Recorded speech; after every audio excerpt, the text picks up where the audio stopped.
Gujarat bulletin ન્યૂઝમાં આપનું સ્વાગત છે। અમરેલી નગરપાલિકા ચૂંટણી વોર્ડ નંબર 10માં આમ આદમી પાર્ટીના હિતલબેન સાવલિયાની એન્ટ્રીથી જંગ બન્યો ત્રિપાંખીયો। અમરેલી નગરપાલિકાની આગામી ચૂંટણીને પગલે સમગ્ર શહેરમાં રાજકીય પારો ચરમસીમાએ પહોંચ્યો છે, જેમાં ખાસ કરીને વોર્ડ નંબર 10 હવે રાજકીય ગલિયારાઓમાં હોટ સીટ તરીકે ઉભરી આવ્યો છે। પરંપરાગત રીતે ભાજપ અને કોંગ્રેસ વચ્ચે જંગ ખેલાતો હોય છે, પરંતુ આ વખતે આમ આદમી પાર્ટીએ સેવાભાવી મહિલા ઉમેદવાર હિતલબેન પ્રતિકભાઈ સાવલિયાને મેદાનમાં ઉતરીને ચૂંટણીનું સમગ્ર ગણિત બદલી નાખ્યું છે।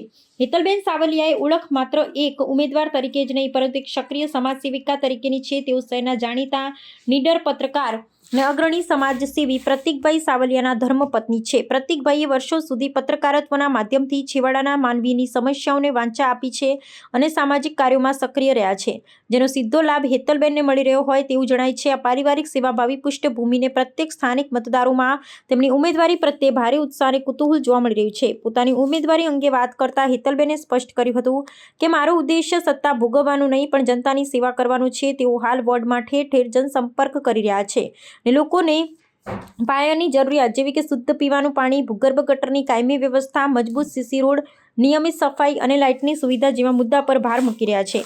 લોકોની સમસ્યા સાંભળવાની તેમની સંવેદનશીલ શૈલી અને કાર્યદક્ષતાને કારણે મહિલાઓ અને યુવાનોમાં તેમનો સ્વીકાર વધી રહ્યો છે। વોર્ડ નંબર 10ના રહીશોમાં પણ આ વખતે પરિવર્તનની લહેર જોવા મળી રહી છે। લોકોનું માનવું છે કે હિતલબેન જેવા શિક્ષિત અને સેવાભાવી ઉમેદવાર જો પ્રતિનિધિત્વ કરે તો વોર્ડના વર્ષો જૂના પ્રશ્નોને કાયમી ઉકેલ આવી શકે છે। ભાજપ અને કોંગ્રેસના સ્થાપિત હિતો સામે આમ આદમી પાર્ટી દ્વારા ખેલાયેલો આ મહિલા કાર્ડ વોર્ડના રાજકીય સમીકરણોમાં કેવો પલટો લાવશે અને શું હિતલબેન મતદારોના આશીર્વાદ મેળવી વિજયી બનશે તેવું જોવું રસપ્રદ રહેશે। હાલ તો હિતલબેને સાવલિયાની સક્રિયતાએ વિરોધી છાવણીઓમાં ચિંતાનું મોજું ફેરવી દીધું છે।